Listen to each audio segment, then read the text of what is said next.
Farem una petita presentació i després Anna Teresa, a la que li agraeixo molt, molt, molt estar aquí. Ens dissertarà durant una estona i després obrirem el torn de preguntes. La primera cosa que a mi m'interessava explicar és que dins del nostre interès com a comissàries de l'exposició Una altra fila resta, es troba aquesta escletxa, ja sabeu que nosaltres parlem molt d'escletxes, que és el desenvolupament de la recerca científica que es produeix durant la dictadura franquista a l'exili. Podem dir que una de les conseqüències més tràgiques per la societat espanyola va ser la destrucció de l'incipient sistema científic que l'anomenada Edat de Plata havia començat a construir a Espanya. Les seqüeles del qual ha marcat tota la segona meitat del segle XX i més, i de les quals encara la societat espanyola no ha aconseguit refer-se. Com ens diu Otero Carvajal, el professor de la Complutense de Madrid, la dictadura de Franco portava un odi atàvic a tot el que tingués el menor indici de modernitat i es va embarcar en una empresa de destrucció sistemàtica de l'herència llegada per l'esperit de la institució lliure d'ensenyança, una de les màximes realitzacions de la qual va ser la creació de la Junta de Ampliación de Estudios, l'activitat de la qual buscava trencar en la secular absència d'Espanya dins els escenaris de la ciència internacional. El despertar de la ciència, registrat durant el primer terç del segle XX, va ser retallat d'arrel per les noves autoritats de la dictadura franquista. A l'exili van patir la gran majoria dels científics espanyols. Els qui no van tenir la fortuna de marxar a l'exili van ser objecte de la cruel repressió de la llarga i interminable postguerra. Aquells que van romandre al país i van aconseguir escapar de l'afusellament i van sobreviure al temps passat en els camps de concentració van ser condemnats fins i tot a un llarg i penós exili interior. Expulsats de les seves càtedres i de la universitat, les seves carreres científiques van ser destruïdes, condemnats al silenci i van haver de sobreviure en un entorn absolutament hostil. Els que van retornar després de la fi de la Guerra Civil no van escapar a les ires de la venjança dels vencedors. Alguns van anar a parar a les presons franquistes. Els més van ser sotmesos a l'infamant procés de depuració i expulsats definitivament de les universitats. Vides i carreres científiques van ser laminades sense pietat i el seu cost personal va ser tràgic. Major encara va ser el cost per a la societat espanyola, les ciències biomèdiques, la física, la química, les ciències biològiques, etc. Però també podríem dir que la ciència de la dictadura no només va formar part del menyspreu del règim, sinó també una tipologia de ciència, entre comites, passa a formar part de la identitat franquista. I, en certa manera, el mateix teixit científic que deixen viure és el que ajudarà a la construcció del règim. L'existència de professionals afins a la creació d'institucions dedicades a la investigació serví com a eina de redempció de la nació. Per al franquisme, aquesta investigació era molt més que una simple eina per al poder polític. Era constituent d'aquest mateix poder en tant que va dotar de contingut al règim, pel que fa al maneig del territori, de les ciutats, dels recursos, de les persones, de les fronteres, de les aliances internacionals, entre d'altres. Tenint això en compte, podríem dir també que qualsevol història veritablement completa del franquisme ha de considerar a les ciències i les tecnologies com a components interns del règim. Però què ciència i què tecnologia? El programa polític franquista planteja una mena de desenvolupament científic com a eix vehicular de la nova identitat nacional. Vallejo Nájera seria un cas. Biopolítica, o millor dit, biodictadura pura i dura. Han passat molts anys, però, per exemple, el 2018, el diario.es comunicava que l'informe sobre ciència i la tecnologia a Espanya presentat al Parlament en aquell any alertava dels efectes de la dràstica reducció del finançament públic de R+D en els últims 9 anys i que han situat el pressupost no financer dedicat a la recerca al mateix nivell que el 1999. La pròpia Comissió Europea ja va alertar anys enrere que Espanya havia reduït considerablement la seva base investigadora en els últims anys. Segons un informe, l'Observatori de Recerca i Innovació havia perdut 12.000 científics en l'any 2010 i fins al 2018. És per tot això, evidentment, que hem inclòs l'obra d'Anna Teresa Ortega en aquest projecte. És un tema absolutament rellevant. Anna Teresa Ortega, artista investigadora, professora titular de la Facultat de Belles Arts de València i codirectora del Màster en Fotografia, Art i Tècnica de la Universitat Politècnica de València. Podem dir que la seva obra, en paraules seves, reflexiona sobre els mèdia com a territori de dominació i el seu efecte en una societat que ha oblidat com es pensa històricament, el tema de l'exili com a evocació al·legòrica de diverses formes d'oblit i exclusió, així com la dissolució de la memòria de la història que des de diferents estratègies discursives incideix en com la nostra cultura s'ha construït i es construeix en bona part sobre la desmemòria, sobre l'oblit intencionat. Amb aquests temes que seran tractats de manera reiterada en la seva obra constitueixen la pedra angular de tot el seu treball. Des de 1984 exposa regularment en Espanya i en l'estranger. Al 2020 rep el Premi Nacional de Fotografia, segons el jurat, per entendre la fotografia com a eina de construcció de la memòria i història col·lectives, destacant també la seva constant reflexió entorn del mitjà fotogràfic guiada per una voluntat indagatòria dels seus límits i possibilitats d'un llenguatge híbrid que dialoga amb la tridimensionalitat.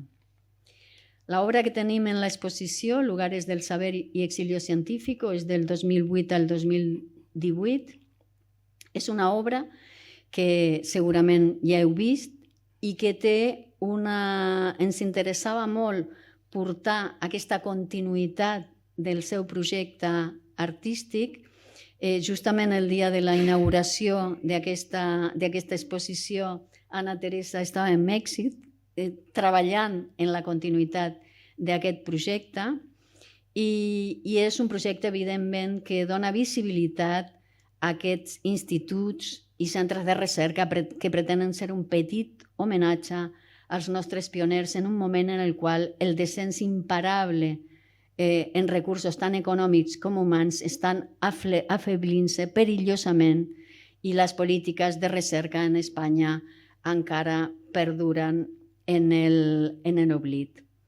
Anna Teresa fa molt poc ha pogut continuar el seu treball en Mèxic i és per això que molts dels científics exiliats van trobar refugi allà i per això estava allà. Agraeixo una altra vegada a Anna Teresa per estar aquí, per ajudar-nos en la transmissió i el coneixement d'aquestes qüestions tan i tan relevants. Le dejo la paraula. Muchas gracias. Bueno, buenas tardes. Esto tengo yo el... ¿Nora? Vale, muy bien. Bueno, buenas tardes. Quiero agradecer la invitación a este encuentro, antes que nada, a Marta Marín, directora del BOR, Centro de Cultura y Memoria, a Nora Ancarola, gracias por la presentación, y a Amanda Cuesta, comisarias de la muestra Una altra fi, La Resta, Art y Antifranquismo. Y, cómo no, mi agradecimiento a todos ustedes por estar ahí.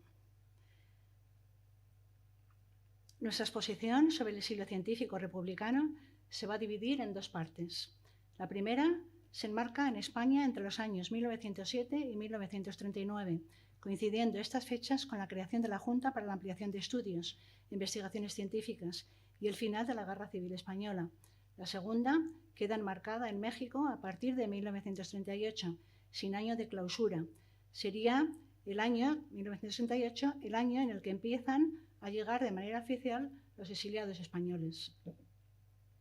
La finalidad de este proyecto es traer a la luz los espacios de conocimiento de aquella incipiente edad de plata de la ciencia en España y dar visibilidad también a la proyección intelectual que una parte del exilio republicano tuvo en México como país de acogida. Como saben, la Junta para Ampliación de Estudios e Investigaciones Científicas, JAE, tuvo como misión, por una parte, la creación de centros de investigación y, por otra, se encargó de la gestión de estancias en el extranjero para jóvenes investigadores.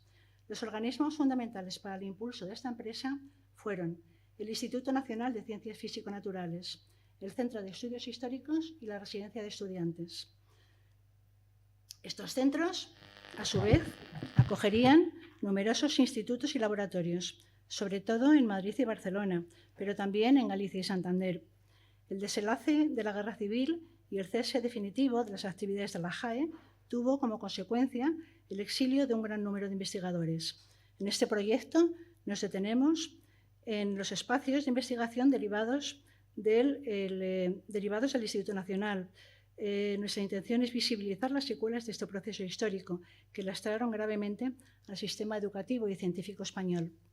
Los centros de investigación iniciáticos se han ido transformando y adaptando a los diferentes tiempos históricos y a las nuevas necesidades sociales. Nos interesa la evolución de aquellos centros de investigación, laboratorios, bibliotecas, salas de conferencia, etc. Los espacios que hemos ido fotografiando son lugares de uso, espacios de conocimiento. En ellos está presente la memoria, una memoria que recoge simbólicamente el espíritu de un tiempo que no pudo ser, una memoria invocada mediante el vacío y la ausencia. Para contextualizar estos espacios, hacemos una breve introducción de cómo se gestaron y cuáles fueron sus pilares fundamentales, relacionando dichos espacios con los científicos, haciendo hincapié en los exiliados a México, cuyas aportaciones fueron especialmente importantes. En Lugares del Saber y Exilio Científico, 1907-1939, como primera parte del proyecto, nos hemos centrado en los institutos que ven en pantalla. El Instituto Escuela, sección Altos del Hipódromo, fue uno de los organismos fundamentales, que se fundó en Madrid en el año 1918. Estas imágenes no forman parte del proyecto y están aquí para contextualizar las imágenes de los interiores de los laboratorios, espacios, bibliotecas, etcétera, etcétera. Bien, se fundó, hemos dicho, en el año 1918 como un experimento pedagógico para extender a la enseñanza secundaria los principios educativos fundamentales de la institución libre de enseñanza. El otro gran objetivo que se propuso fue formar a los profesores que después debían difundir el modelo educativo resultante al resto de los centros de enseñanza secundaria. Salón de actos, sala de música. Bien, los edificios de bachillerato de los Altos del Hipódromo y del Instituto Escuela y la sección Retiro se ubicaron en entornos donde los alumnos podían estar en contacto con la naturaleza, siguiendo las teorías pedagógicas e higienistas de la época. Disfrutaban de un amplio espacio para juegos y deportes y para realizar sus prácticas de agricultura y biología. La enseñanza de las ciencias experimentales tuvieron un lugar primordial, como lo demuestran los 4 laboratorios de biología, geología, física y química que se hicieron en estas secciones y que todavía hoy se conservan. La derrota del bando republicano significó la supresión del Instituto Escuela. Entre los institutos de investigación, la obra más importante de la Junta para Ampliación de Estudios fue el Instituto de Física y Química. En 1910 se fundó el Laboratorio de Investigaciones Físicas, dirigido por Blas Cabrera. Ante el éxito del laboratorio, la JAE inició los primeros contactos para conseguir fondos que permitieran ampliar el centro.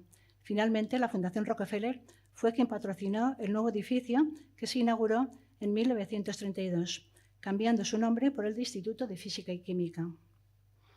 Los científicos de los laboratorios del Instituto de Física y Química fueron pensionados por la JAE en los mejores centros de investigación extranjeros e hicieron importantes aportaciones tanto a la física como a la química. En el caso de Blas Cabrera, al magnetismo y las medidas de susceptibilidades atómicas de tierras raras. Enrique Moles, a la determinación de los pesos atómicos por métodos físico-químicos. Julio Palacios y Manuel Martínez Risco, a la termología y la óptica. Siendo las más importantes de esas aportaciones las de Miguel Catalán, descubridor de los multipletes. El discípulo predilecto de Blas Cabrera fue Arturo Dupérier. Con él formuló la más tarde conocida ley de Cabrera-Dupérier. Sería depurado y separado de su cátedra, exiliándose a Inglaterra en 1939. Gracias al trabajo de estos años, se consolidó como una autoridad mundial en materia de rayos cósmicos, especialidad de la que ha derivado la moderna física de partículas. María Teresa Toral fue colaboradora de Enrique Moles en trabajos sobre pesos atómicos. Se encargó también de rescatar las publicaciones científicas de las catástrofes militares. Se exilió a México, donde impartió clases en la UNAM, Universidad Nacional Autónoma de México. También Adela Barnés fue discípula de Enrique Moles. Al llegar a México, fue contratada como profesora de Química Inorgánica y de Análisis Químico en la Escuela de Ciencias Biológicas del IPN, Instituto Politécnico Nacional. Francisco Guiral González, catedrático de Química Orgánica en la Universidad de Santiago de Compostela, emigró a México en el 39, siendo acogido en la Casa de España para impartir cursos en la Escuela de Química de Tacuba. En México desarrolló toda su importante actividad investigadora. Antonio Adinabeite Tabullo, catedrático de Química Orgánica aplicada a la farmacia, dirigió el Laboratorio de Química Biológica de la JAE en la Residencia de Estudiantes. Se exilió a México en el 39, donde desarrolló toda su investigación. El Museo de Ciencias Naturales se integró en 1910 en el Instituto Nacional de Ciencias Físico-Naturales. Ignacio Bolívar fue su director entre 1901 y 1969, comenzando una época de esplendor en la que el museo aumentó sus colecciones y su labor investigadora. Entre los logros más destacados de este periodo está el impulso que le dio a la paleografía en España. Se impulsó la taxidermia de ejemplares, se organizó el IV Congreso Internacional de Entomología y se activaron las publicaciones internacionales, como Anales de la Historia Natural y las Memorias de la Comisión de Investigaciones Paleontológicas e Históricas. Exiliado a México, la obra de su hijo Cándido Bolívar, catedrático de Zoografía de Articulados en la Facultad de Ciencias de Madrid, fue de enorme valía para el exilio científico.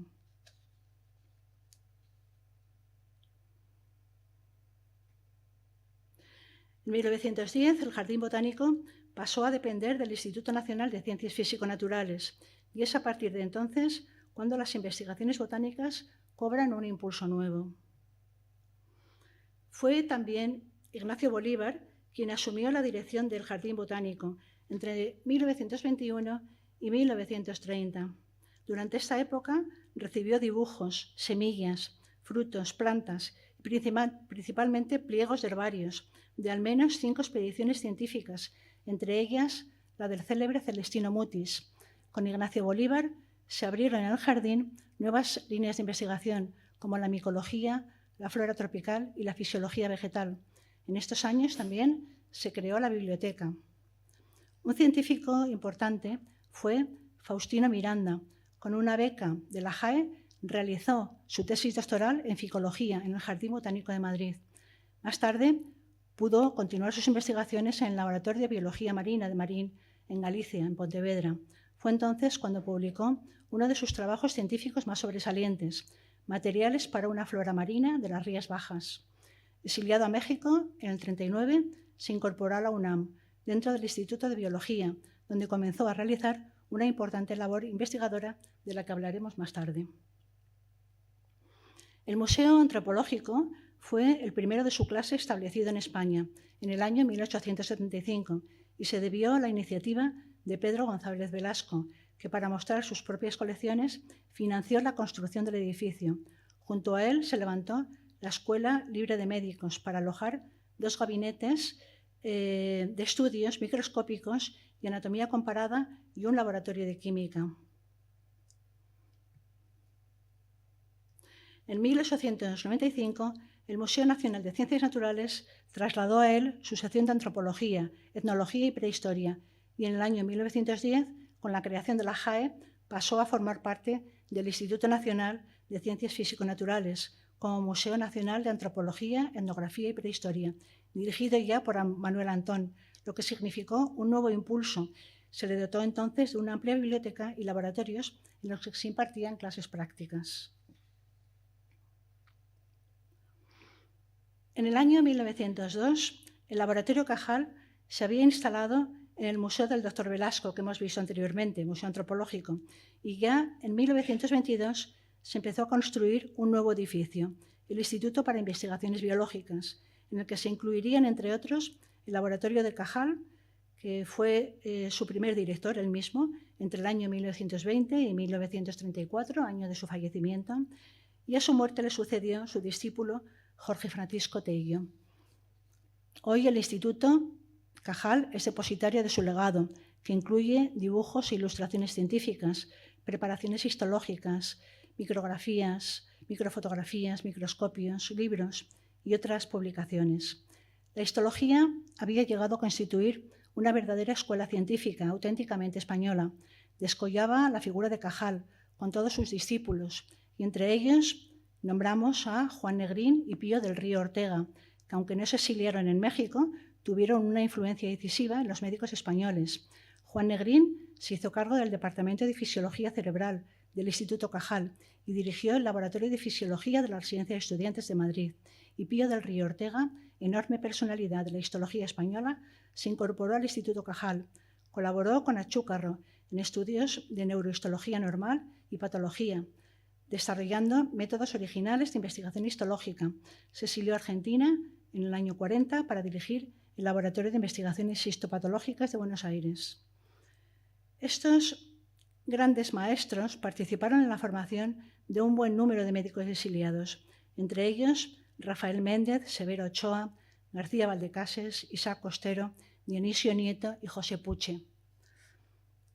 Isaac Costero Tudanca fue catedrático de Histología y Anatomía Patológica en la Universidad de Valladolid. Durante 14 años colaboró con Pío del Río Ortega en el Laboratorio de Histopatología de la JAE. Se exilió a México, donde desarrolló su carrera profesional.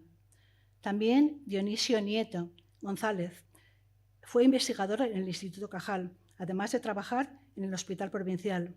En México desarrolló su relevante carrera, de la que también hablaremos un poco más tarde. Un importante científico fue Gustavo Pitaluga Fattorini, catedrático de Parasitología y Patología Tropical en la Facultad de Medicina de Madrid. Formó parte de la Comisión de Paludismo de la Sociedad de Naciones. Investigó sobre enfermedades tropicales en la Guinea Española y escribió numerosos libros y artículos sobre hematología y parasitología.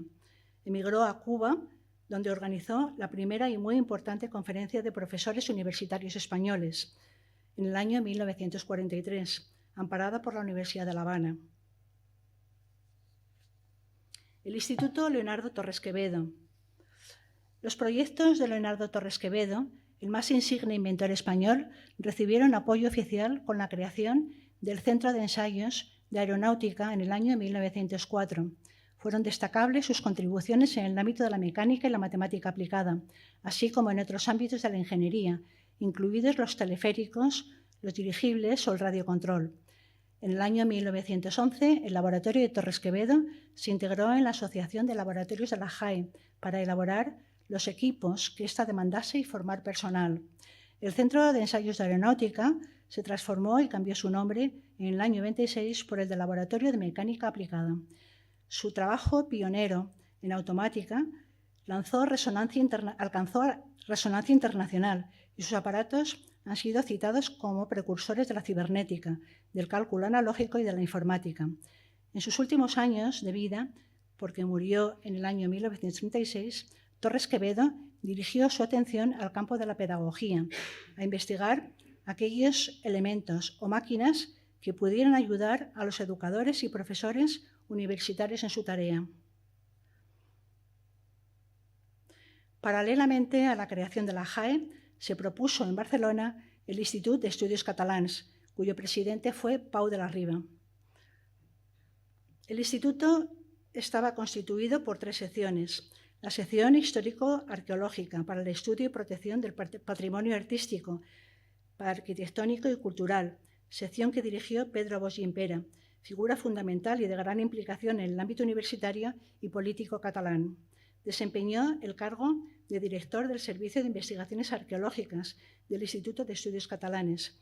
Dirigió la sección arqueológica de los museos de Barcelona entre el año 1916 y 1931. Fue rector de la universidad entre 1933 y 1939. Implicado en la política catalana, fue conseller de Justicia de la Generalitat de Cataluña en el gobierno de Lluís Companys. En Barcelona formó la Escuela Arqueológica. Sus estudios y publicaciones anteriores al exilio sirvieron como introductorios al estudio de la prehistoria y etnología en España, y hoy se le puede considerar el fundador de estos campos de conocimiento en España. Formó a toda una generación de arqueólogos. Se exilió a México en el año 1941. La sección de ciencias estaba dedicada a la investigación de las ciencias matemáticas, físico-químicas y biológicas. Incluía además la filosofía, la economía y demás ciencias sociales. Contó, entre otros investigadores, con Agustí Pi i Sunyer, que desde su cátedra de Fisiología General en Barcelona creó la Escuela de Fisiólogos Catalanes. Se exilió a Caracas, Venezuela. Allí creó y dirigió el Instituto de Medicina Experimental. Recién instalado en Caracas, empezó a publicar en México, manifestando su solidaridad con el exilio mexicano. Antonio Trias Pujol fue profesor en la Cátedra de Patología Quirúrgica en la Universidad de Barcelona, exiliado en Bogotá, Colombia. Ejerció como cirujano en Colombia, pero siempre mantuvo una estrecha relación con el exilio universitario mexicano. Y por último, la sección de Filología, que tendría la misión de estimular o fomentar la lengua catalana, es decir, la normalización de su uso. La sección filológica del Instituto, que ejerce sus funciones de academia y de la lengua, ha sido decisiva en la configuración del catalán contemporáneo.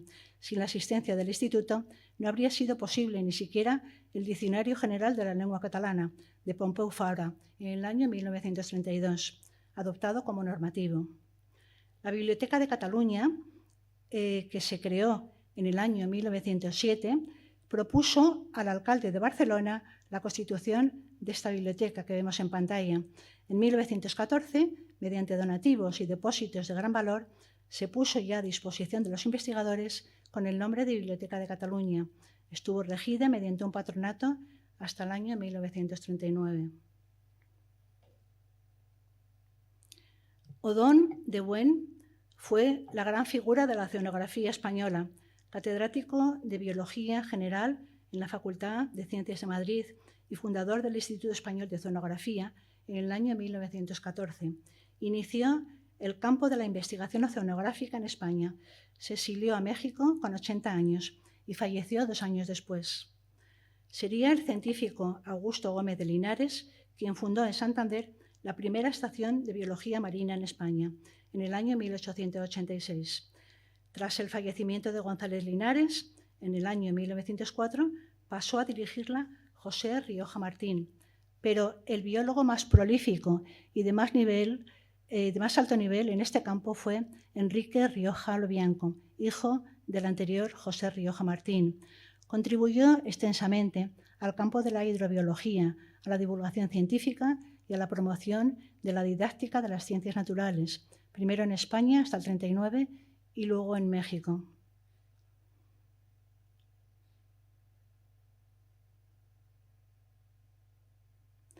La Misión Biológica de Galicia fue creada en el año 1921 por la JAE, bajo la dirección de Cruz Gallástegui. El objetivo general de la misión biológica es desarrollar material genético para la agricultura, que tenga menos necesidades de abonado y arroyo y que sea tolerante al estrés biótico y abiótico y que tenga mayor calidad. De manera especial, Viviano Fernández Osorio estuvo vinculado a la Misión Biológica de Galicia, impulsando la mejora de plantas cultivadas. Con este objetivo, hizo estudios de genética en diversas universidades europeas. Se exilió a México, donde desarrolló una ingente labor.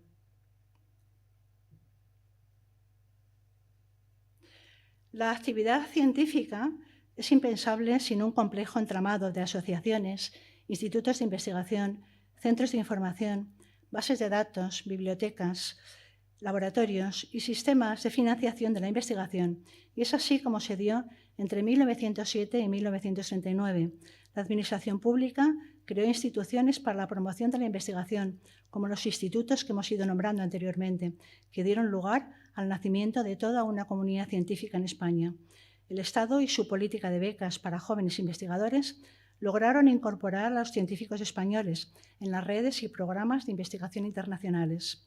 Pero esta configuración de una comunidad científica española durante el primer tercio del siglo XX fue consecuencia de la ideología laica, liberal y republicana que fue derrotada en el año 1939. Como saben, la JAE fue desmantelada en el año 39 tras la derrota republicana en la Guerra Civil, y a partir de su estructura se creó el Consejo Superior de Investigaciones Científicas, el CSIC. Es necesario especificar que dicho CSIC fue fundado con un espíritu totalmente diferente e incluso antagónico al de la JAE. Leemos algunas palabras de su presidente, José Ibáñez Martín, en su discurso inaugural. Dice: «Queremos una ciencia católica. Liquidamos, por tanto, en esta hora todas las herejías científicas que secaron y agostaron los cauces de nuestra genialidad nacional y nos sumieron en la atonía y la decadencia. Nuestra ciencia actual, en conexión con la que en siglos pasados nos definió como nación y como imperio, quiere ser ante todo católica». Terminada la guerra, muchos científicos fueron inhabilitados por procesos de depuración represivos, encarcelados o tuvieron que marchar al exilio. Bien, en este punto de la exposición concluimos esta primera parte del proyecto con un tríptico de retratos de algunos de los científicos y simbólicamente con un sinfín de nombres exiliados sin ningún orden ni jerarquía, para terminar con un bloque de texto en el que titulares de prensa y de revistas de investigación recogidos durante el año 2007 hasta el año 2019, año en el que terminé esta parte del proyecto. Bien, la selección de los titulares refleja todo el espectro ideológico e incide en la falta de presupuesto y abandono en el que se halla la ciencia en España y el exilio forzoso de los jóvenes investigadores, conectando de esta manera aquel primer exilio del 39 con el actual.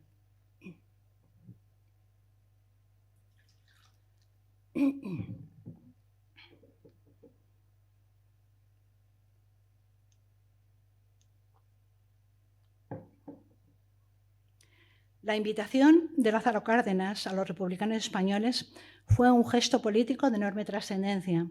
Cuando se supo que México abría las puertas a los españoles, oleadas interminables de refugiados cruzaban la frontera francesa.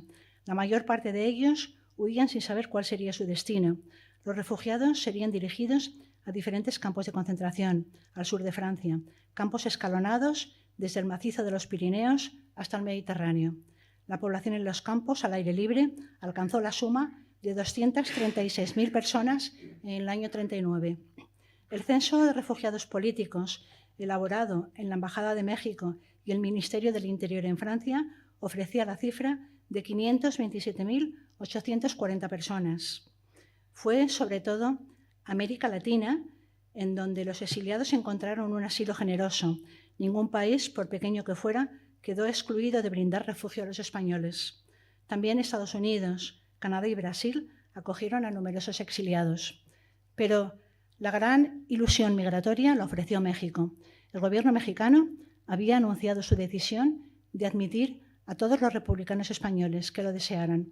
Para ello encargó al ministro Luis Rodríguez negociar con el mariscal Pétain los términos del acuerdo.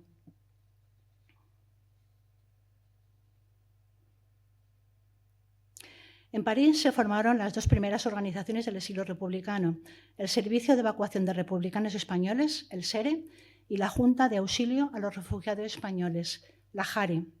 A través de estas organizaciones, en estrecha relación con el Gobierno de México, se facilitó la salida de quienes lo solicitaran y recibieran el visto bueno de las entidades republicanas y del Gobierno de México. Respecto al criterio de selección, las razones fundamentales fueron el grado de peligro en el que pudieran encontrarse los solicitantes por su afiliación política y el beneficio que podía obtener de ellos el país receptor. El Servicio de Evacuación de Republicanos Españoles, SERE, fue organizado en abril de 1939 por Juan Negrín, presidente del Gobierno. Se trataba de trasladar a México a los refugiados y allí proveerlos de trabajo, asistencia médica y escuelas para sus hijos. Los fondos económicos eran efectos de particulares depositados en el Banco de España o en el Monte de Piedad. En el SERE estuvieron representados todos los partidos políticos y los principales sindicatos republicanos. Posteriormente se creó otra institución similar, la Junta de Auxilio a los Refugiados Españoles, JARE, en este caso creado por la Diputación Permanente de las Cortes y cuyo comité delegado en México presidía Indalecio Prieto, con el fin de administrar los fondos del Estado transportados a México en el yate Vita. La JARE cobró relevancia por el reconocimiento formal en el que fue objeto en el año 1940 por Lázaro Cárdenas, convirtiéndose en el instrumento principal de traslado y atención a los refugiados, sin que por ello dejara de funcionar el SERE. Repitió el esquema del SERE, de funcionar empresas industriales, financieras y escolares. La ayuda de México no se circunscribió a los republicanos españoles, sino que se extendió a los excombatientes de las brigadas internacionales, cuyas vidas peligraban. También en el año 1939 se fundó en París la Unión de Profesores Españoles en el extranjero, la UPUE, cuyo objetivo era preservar una especie de universidad republicana en el exilio. Su presidente fue Gustavo Pitaluga, catedrático de parasitología de la Universidad Central, lo que es la actual Complutense. Al constituirse, formaban parte de la UPUE 73 catedráticos y 142 profesores de universidad. Durante varios años se mantuvo su organización como colectivo académico en el exilio, primero en Cuba y posteriormente en México. La UPUE representó la resistencia de los académicos republicanos al franquismo tras la derrota militar. En el Sinaya y luego en otros barcos, por distintos medios, en distintos tiempos, llegó una estimación de unos 25.000 refugiados republicanos. Es conocida la huella que dejaron los intelectuales, como también el exilio de los no intelectuales, del que existen incontables muestras de participación e interacción con la sociedad mexicana. No hay duda de la importancia que ha tenido la inmigración republicana en la configuración del México actual. La presencia de los republicanos tuvo dos fases importantes, que fueron determinantes en la existencia de sus asociaciones. Una primera fase abarcaría desde 1939 hasta los años 50, en la que los exiliados consideraban que regresarían a España al terminar la Segunda Guerra Mundial, y con ello tendría lugar el final del franquismo. Sin embargo, la coyuntura internacional fue desfavorable para la causa republicana y muchas esperanzas se desmoronaron en el año 1950, pues la ONU hizo nulo el acuerdo que condenaba a la dictadura de Franco. A partir de entonces, el grueso del exilio fue asumiendo una nueva actitud que los llevó a hacer suyo el país y a insertarse en la sociedad mexicana de forma plena. Empezamos entonces con la segunda parte del proyecto, Lugares del Saber y Exilio Científico, México 1968. En esta segunda parte del proyecto, todavía en proceso, intentamos dar visibilidad a parte de esos lugares en los que los republicanos exiliados dejaron sus huellas. Faltarían algunos de los institutos, pero estos que tenemos aquí son los que he tenido la oportunidad de fotografiar y contactar con los espacios. La Casa de España, Colegio de México. El presidente de la República, Lázaro Cárdenas, a propuesta de Daniel Cosillo Villegas, fundó en agosto de 1938 la Casa de España. En 1941 cambió su nombre por el de Casa de México. Se trataba de acoger a los científicos, humanistas, escritores y poetas españoles que desearan continuar con sus investigaciones y docencias en tierras mexicanas. Sus responsables escogieron la UNAM como primer lugar para que desarrollaran sus actividades. Los miembros de la Casa de España iniciaron sus trabajos en la universidad y pusieron todo su esfuerzo para incorporarse al desarrollo de la ciencia mexicana. Para ello fue necesario fundar nuevos centros de investigación y con el apoyo de la Fundación Rockefeller, la Casa de España inició sus trabajos de construcción y equipamiento del Instituto de Investigaciones Biomédicas y del Instituto de Química. En el año 1942, el Colegio de México entregó este proyecto de construcción de los laboratorios a la UNAM. Además, este fue un lugar de encuentro entre pensadores mexicanos y españoles. Hoy es una de las instituciones de mayor prestigio en el mundo académico de habla hispana. El Instituto Luis Vives fue un centro educativo fundado en el año 1939 por iniciativa del doctor José Puche, siguiendo el modelo pedagógico del Instituto de la Institución Libre de Enseñanza. Su organización corrió a cargo del Servicio de Evacuación de Republicanos Españoles, el SERE que hemos comentado, y se fundó para huérfanos e hijos de familias exiliadas. En su texto fundacional, dicho instituto dice: en su voluntad está la de dar las bases necesarias para formar ciudadanos conscientes de su entorno, sin dejar de ser pensantes y críticos, tolerantes ante las diferencias y capaces de crear una estructura personal de valores universales concebidos desde el respeto y el análisis. Los centros docentes creados por los exiliados contaron con extraordinarios profesores y contribuyeron a la modernización de los métodos de enseñanza mexicanos. El Colegio Madrid fue también un centro educativo creado en el 41, también para hijos de españoles republicanos. Se fundó en este caso gracias a los fondos de la JARE. Desde el principio permitió cubrir las necesidades educativas de los hijos de los refugiados españoles que se encontraban en una situación económica crítica, proporcionando manutención, ropa y transporte gratuito a sus alumnos. Igualmente, el Colegio Madrid solo impartía educación primaria, inicialmente decíamos. Más tarde, el colegio incorporó secciones de educación secundaria y preparatoria, lo que es el bachillerato aquí, alcanzando notoriedad como institución educativa en la Ciudad de México.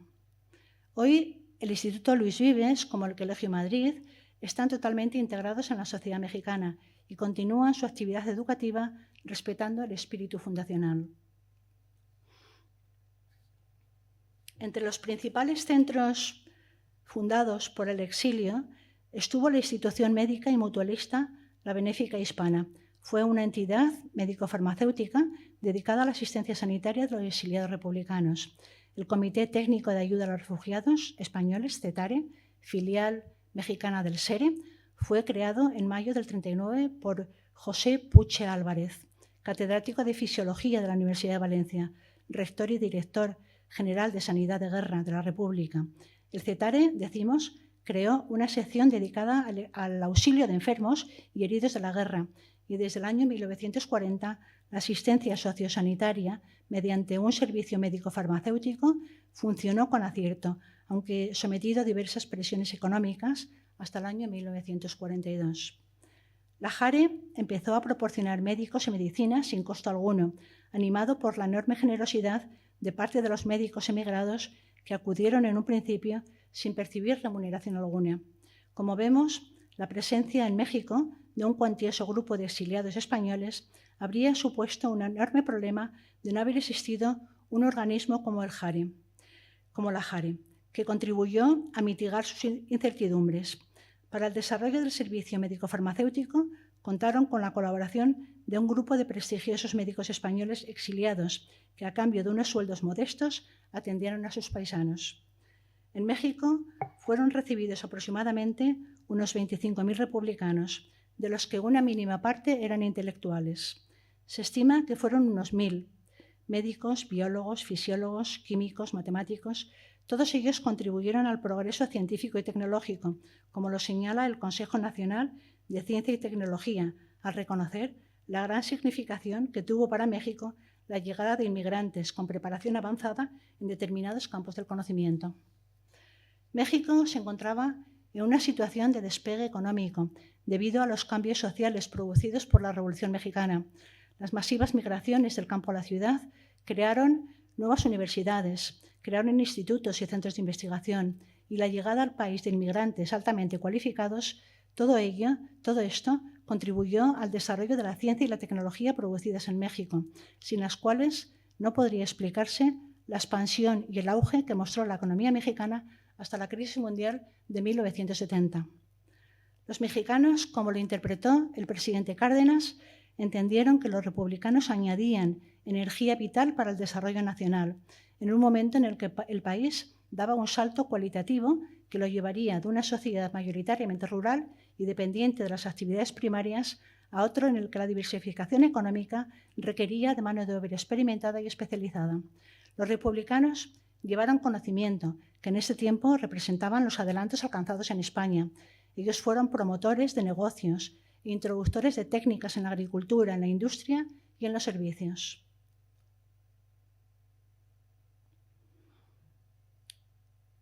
La enorme avalancha de más de 500 médicos que necesitaron revalidar su título para poder ejercer su profesión en México hizo que el gobierno de Lázaro Cárdenas designara al célebre oftalmólogo español Manuel Márquez, exiliado desde el año 39 y pronto nombrado decano de la Facultad de Medicina de la UNAM, como presidente de un comité encargado de los trámites de homologación.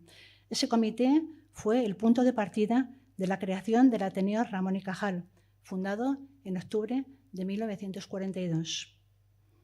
A partir de 1950, el Ateneo Español de México, presidido por el cirujano Joaquín Harcourt, convirtió el Ateneo en una sección de ciencias médicas y biológicas. Además, se crearon 5 secciones dedicadas a las artes plásticas, a las ciencias, matemáticas, físico-químicas, naturales, filosofía, economía, historia, literatura, teatro.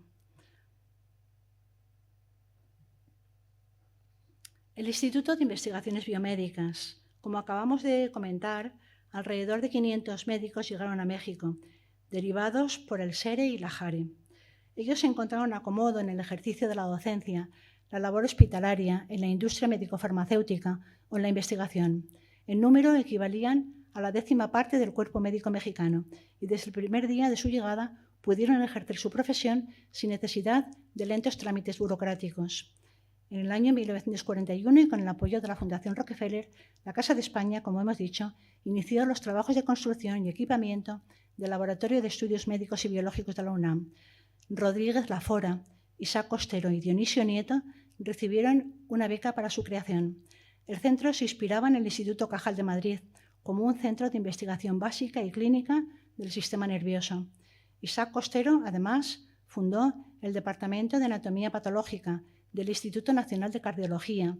Su gran tratado de anatomía patológica fue el libro de texto de muchas escuelas de medicina de países hispanoparlantes.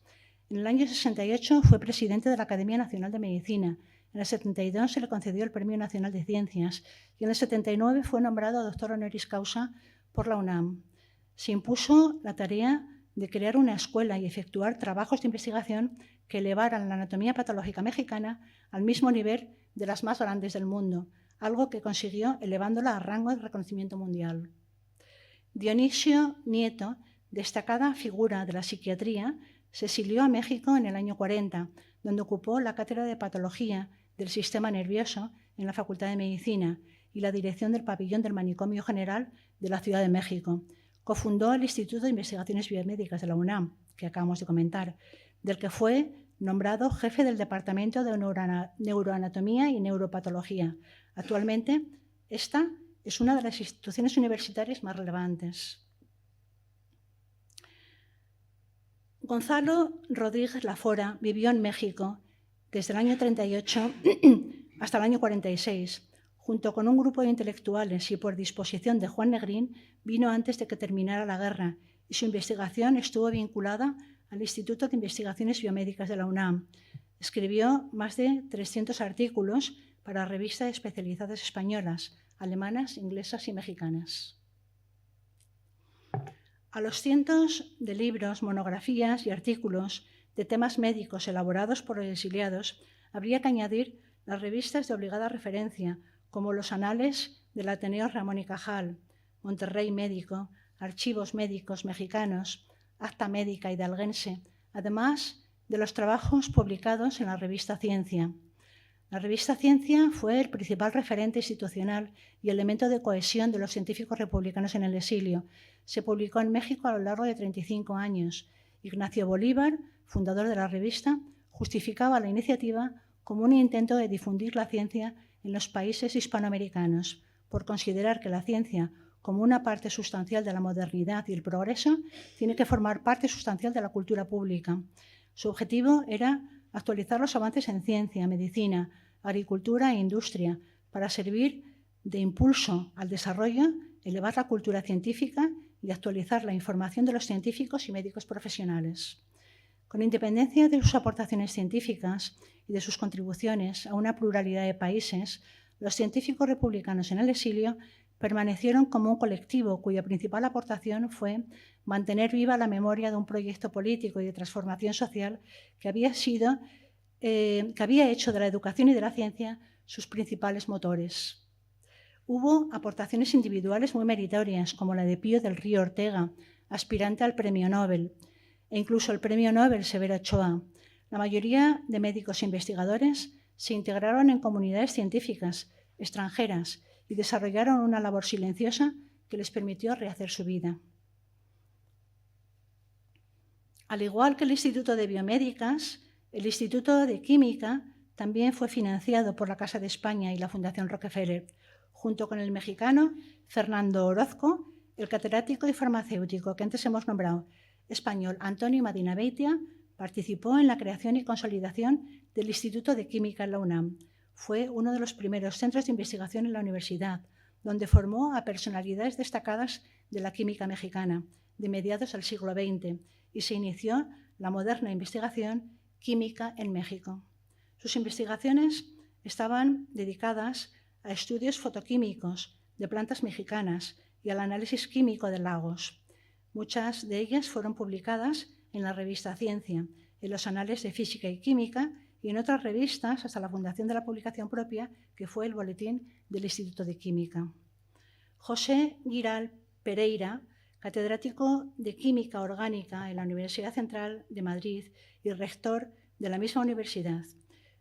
Fue diputado a Cortes en el año 31, ministro de Marina, presidente del Consejo de Ministros en el año 1936, llegó a México en el 39. Es invitado a la Universidad de Nuevo León para dirigir el Centro de Investigaciones Químicas. Fue docente en la Escuela Nacional de Químicas de la UNAM.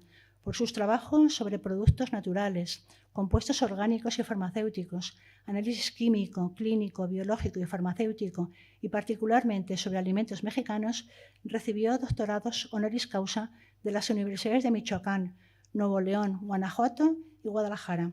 José Giral formó en México el primer grupo de investigación en la especialidad de química de los alimentos.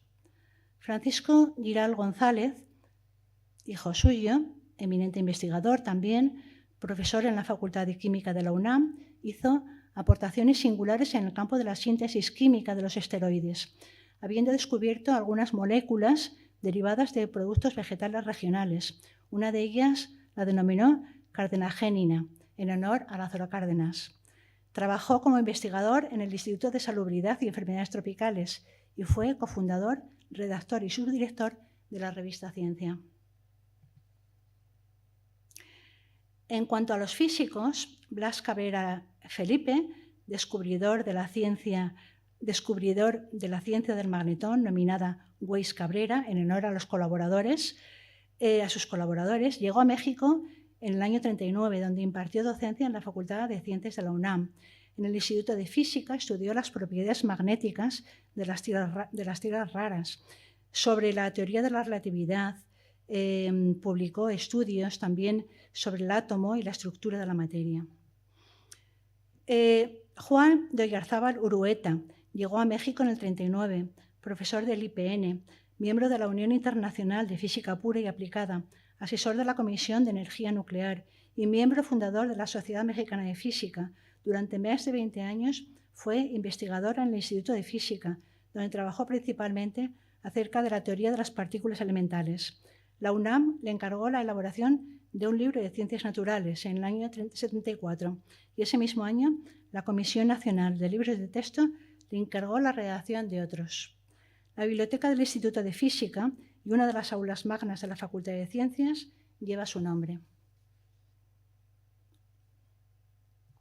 Los entomólogos, botánicos, microbiólogos y oceanógrafos se identificaron alrededor del proyecto de la revista Ciencia, fundado por Ignacio Bolívar, como hemos dicho, Ignacio Bolívar emigró a México en el año 1969, con 89 años. Dejó un legado de más de 300 publicaciones, entre libros, monografías e informes. En la UNAM se le concedieron los títulos de profesor honoris y doctor honoris causa en diferentes facultades. Falleció en México en el año 44. Cándido Bolívar también, como su padre, se dedicó a la entomología. Trabajó para el Instituto de Salubridad y Enfermedades Tropicales, abordando problemas de entomología médica, y en el año 1941 ingresó como profesor de Ciencias Biológicas del IPN, donde dirigió el Laboratorio de Entomología General, en el que dejó varias colecciones de insectos. Fue presidente de la Sociedad Mexicana de Historia Natural en el año 47. Debido a su destacada labor y reconocimiento, numerosas especies animales llevan su nombre. Faustino Miranda se incorporó en México al Instituto de Biología de la UNAM. En el año 1940 recibió la invitación del gobierno de Chiapas para fundar el jardín del Museo Botánico del Estado.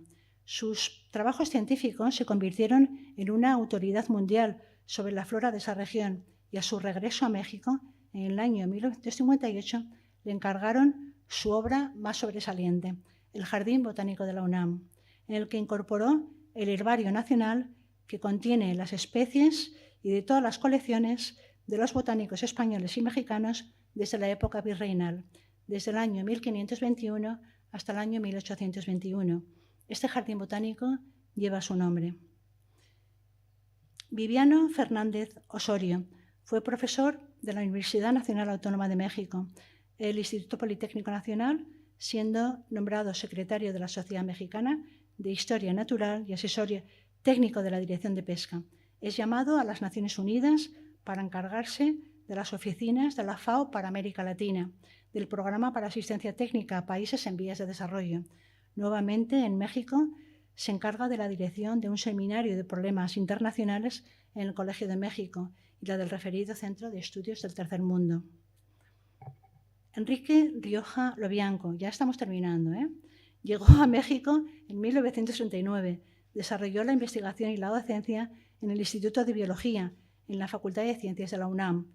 En el primero ocupó la jefatura del Departamento de Hidrobiología, creando un importante laboratorio del que proceden un centenar de estudios taxonómicos y ecológicos sobre hidrobiología. En el Instituto de Biología preparó la publicación de sus anales. Colaboró destacadamente en la constitución del Museo de Historia Natural y fue presidente del Consejo Latinoamericano de Oceanografía.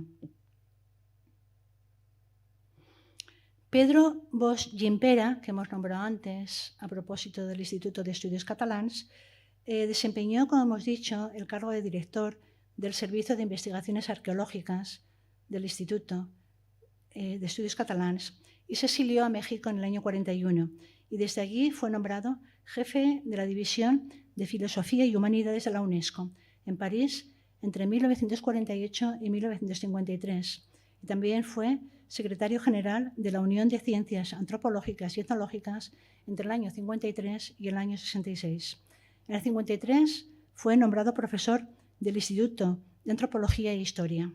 La Biblioteca del Museo Nacional de las Culturas en el Centro Histórico de la Ciudad de México lleva su nombre. Juan Comas Camps, en México, es nombrado en el año 40 como antropólogo físico en el Instituto Nacional de Antropología e Historia, y al año siguiente es profesor fundador de la Escuela Nacional de Antropología, donde ejerció como docente hasta el año 75. Entre sus publicaciones y ensayos y diferentes artículos resaltamos sus manuales de antropología y prehistoria que han contribuido a la formación de todos los antropólogos físicos de México y, sin exagerar, se puede decir también de toda Iberoamérica. Entre sus publicaciones, el Manual de Antropología Física, Introducción a la Prehistoria, Unidad y Variedad de la Especie Humana, todos ellos con varias ediciones, se han considerado como manuales de información y divulgación. Entre otros libros, también importantes, Razas y Racismo, del año 72, Los mitos raciales, traducido a 6 idiomas, El origen del hombre americano y la antropología física, entre otros. La UNAM le nombró profesor emérito y recibió el honoris causa de algunas universidades del país.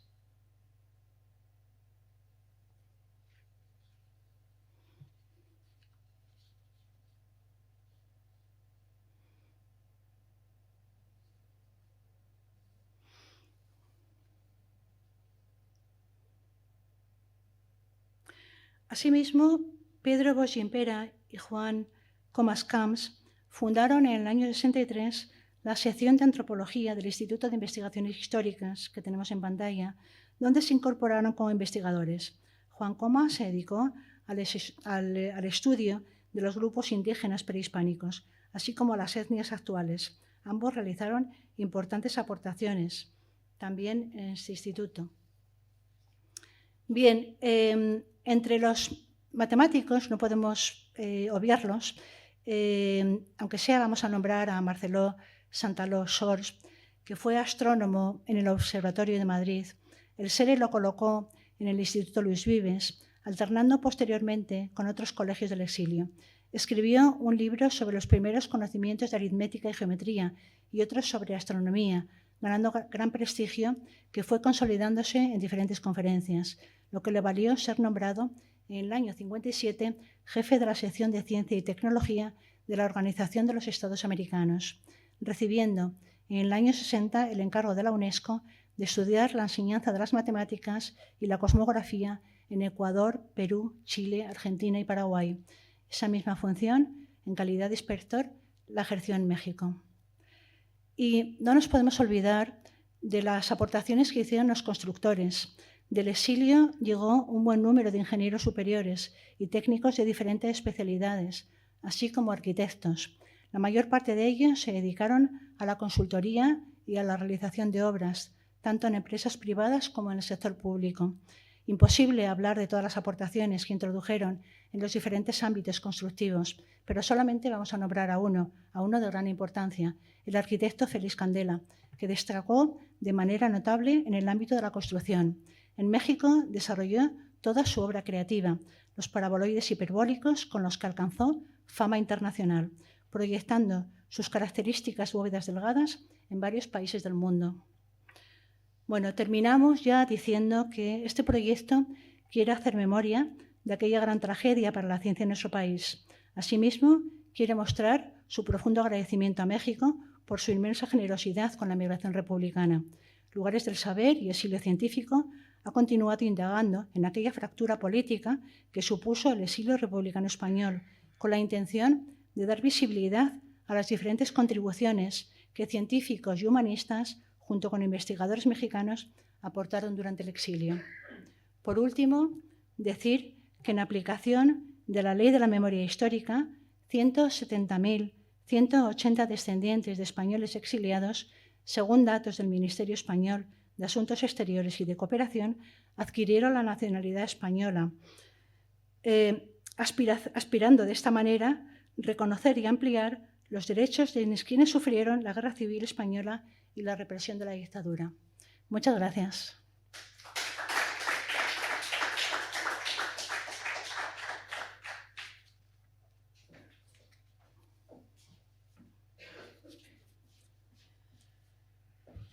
Muchísimas gracias, Ana Teresa, por esta minuciosa retaïla de noms i de persones. I mentre ella parlava, m'impactava molt aquesta idea de mirant les imatges, aquestes imatges fotogràfiques meravelloses, sempre buides de persones, no? Buides de cossos,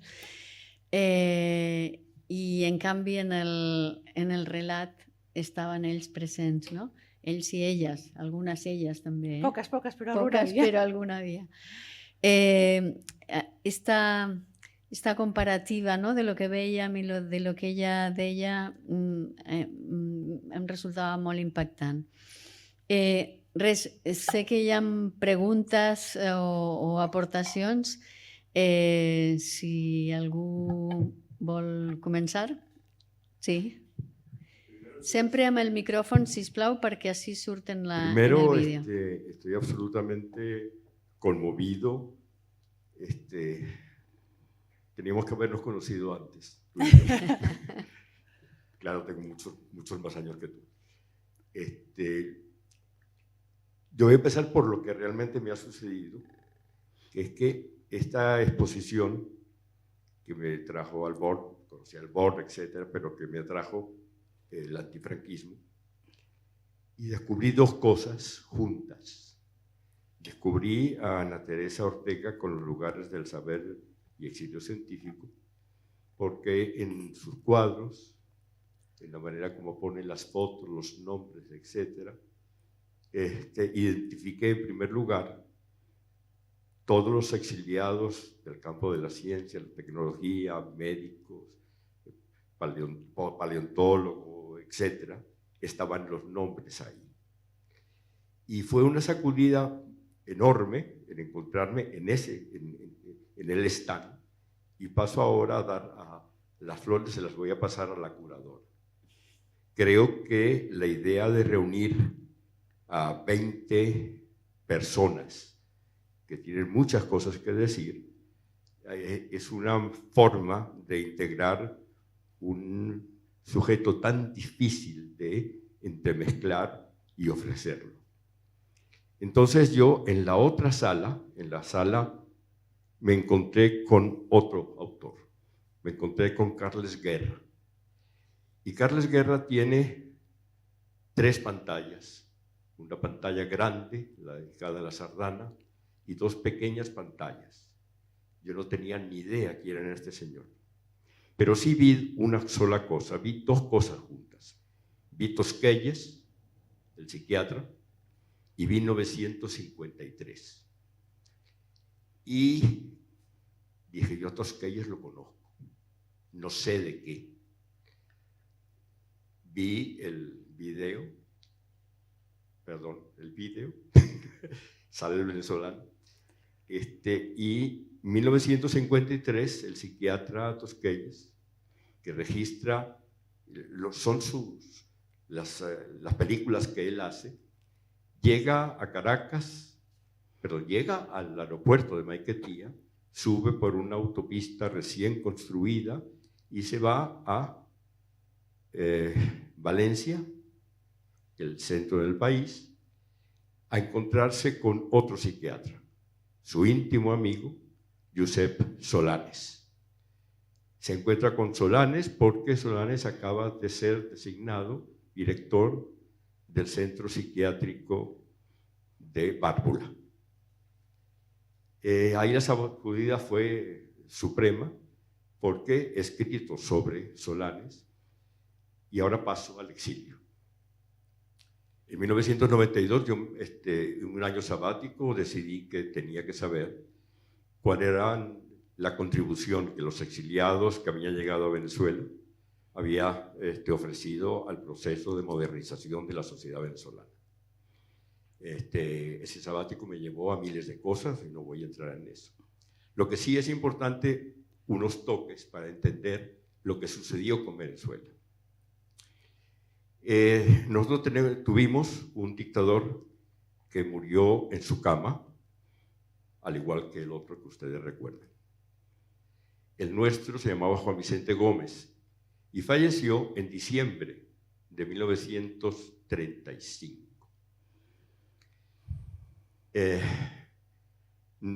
Hubo un gobierno que intentó democratizar el país y en 1936 entiendan que la caída de Euskadi fue la primera en la guerra civil. Muchos otros dirigentes pasaron a Barcelona por los Pirineos, entre ellos el recién creado gobierno vasco en el exilio. Con ese gobierno vasco en el exilio sucedió muchas cosas de las cuales tú has citado y que sacuden, que es la idea de cómo tanto el JARE como el CERE fueron organismos de ayudar a los exiliados, pero había que ayudarlos económicamente, y el gobierno vasco en el exilio montó las pesquerías vascas del Caribe, es decir, una idea de montar en lo que había en Venezuela, es decir, especies marinas y tal, de forma tal de poder ayudar al exilio, los exiliados que empezaron a llegar. ¿Por qué empezaron a llegar?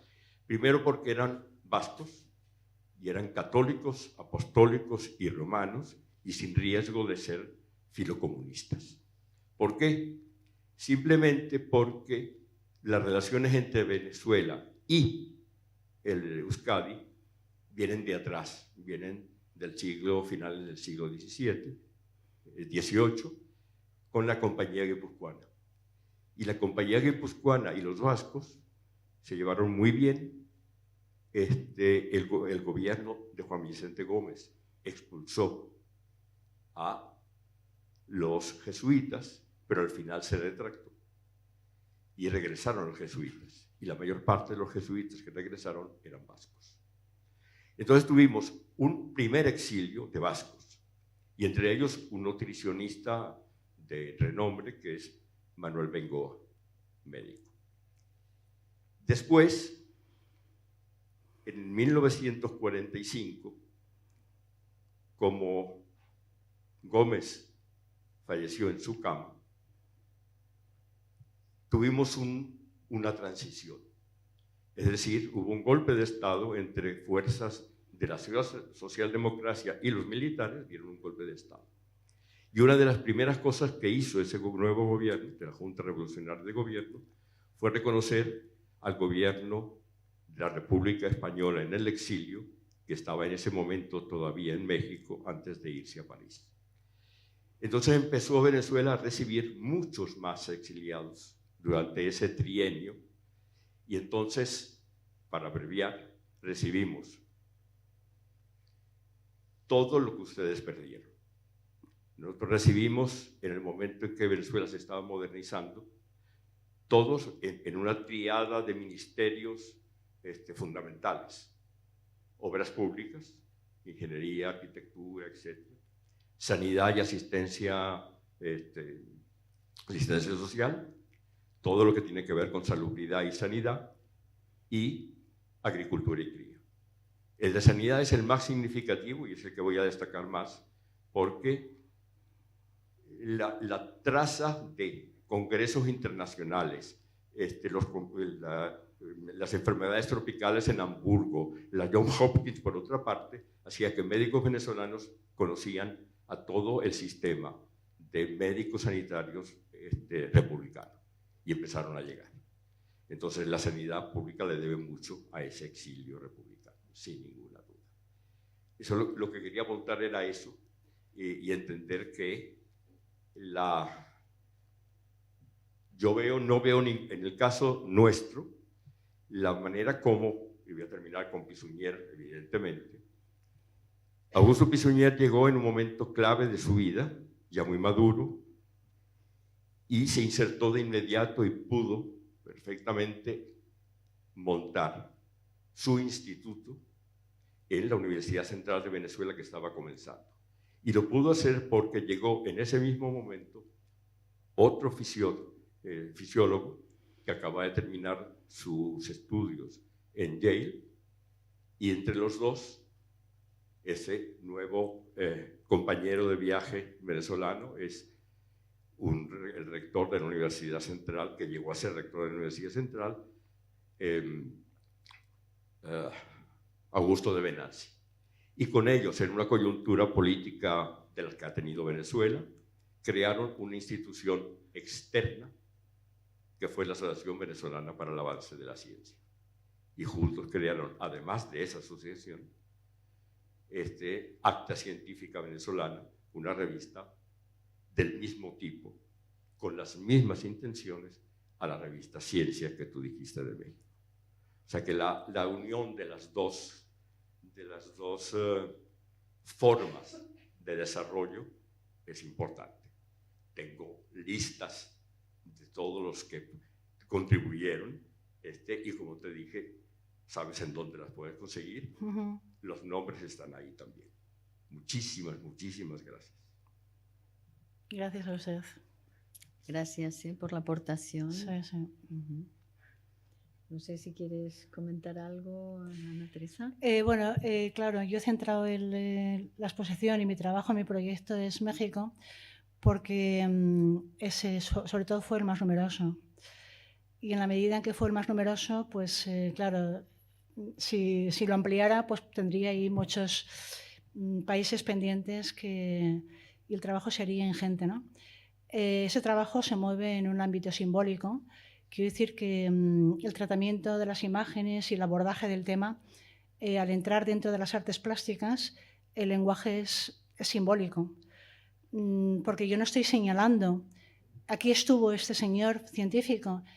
Las imágenes se mueven en un carácter más global, más de dar visibilidad de lo que nos perdimos. Aquello tuvimos, aquello se inició y esto lo hemos perdido, ¿no? Y la importancia de la ciencia para un país que, como hemos comentado, tiene que ser un abordaje político y una implicación de un gobierno que apueste por ello, ¿no? Porque no hay otra manera de que la ciencia avance, ¿no? Entonces, bueno, este proyecto sobre todo lo que intenta es visibilizar la parte española y yo creo que desde España se conoce menos la parte de México. Desde México, mi experiencia me dice que se conoce menos la parte española y de alguna manera, pues estas dos partes crean como una especie de continuidad de lo que se empezó aquí y de alguna manera continuó en México y también en otros muchos países, porque Latinoamérica se implicó de lleno, pero también en Estados Unidos hubo gente migrada, ¿no? Y en Inglaterra. Entonces, bueno, el exilio fue muy grande y la diáspora fue inmensa. Entonces, claro, de alguna manera, para realizar un proyecto hay que acotar, para avanzar, porque si no, igual estamos intentando abarcar mucho y al final no podemos. Sí. Mi abordaje ha sido siempre institucional, es decir, las grandes instituciones y cómo se insertaron los exiliados. Pero la idea de unir lo de allá con lo de aquí la logró la Universidad de Alacant en el doctorado de Salud Pública. Porque el doctorado de Salud Pública con Mestre, mi amigo Mestre, se dio cuenta que él sabía mucho de todo lo que tú presentaste en la primera parte, pero que no sabía nada de cómo se había insertado allá la sanidad pública. Y durante 4 años me invitó sistemáticamente a tener tesistas y a dar unos seminarios de doctorado. Un profesor que nunca, no tengo nada que ver con la medicina, pero sí sabía lo que era institucionalmente, lo que había significado para Venezuela la llegada de los médicos sanitaristas venezolanos exiliados. El motivo justamente, perdón. Sí, no, solamente una postilla, solamente que claro, que en México hubo ese desarrollo también porque había una implicación a nivel gubernamental y de un apoyo económico, si no tampoco hubiera sido posible. De hecho, ¿por qué abrieron esos institutos? Y todas las imágenes que hemos enseñado son de institutos que abrieron ellos, los españoles. ¿Por qué pasó esto? Pues porque había un apoyo a los científicos españoles y porque, en este caso, bueno, la Fundación Rockefeller, pero también la Casa de España, y había un apoyo institucional que les apoyaba porque pensaban que iban a aportar cosas y además las aportaron y muy importantes, ¿no? En el ámbito de la química, de la medicina, de la antropología. Y de hecho, cuando vas, si estás en el ámbito universitario, te lo dicen. Y además porque se ve los institutos, las aulas, bibliotecas, tienen los nombres de ellos. Incluso hay laboratorios, porque allí los laboratorios tienen los nombres de los investigadores, conservan los nombres de ellos. Y esos laboratorios están ahí como si fueran piezas de museo. Entonces, pues bueno, yo creo que sobre todo esto pasó porque hubo un apoyo institucional de la universidad, en general del Estado, de las instituciones públicas. Hubo un apoyo. Si no, no es posible, claro.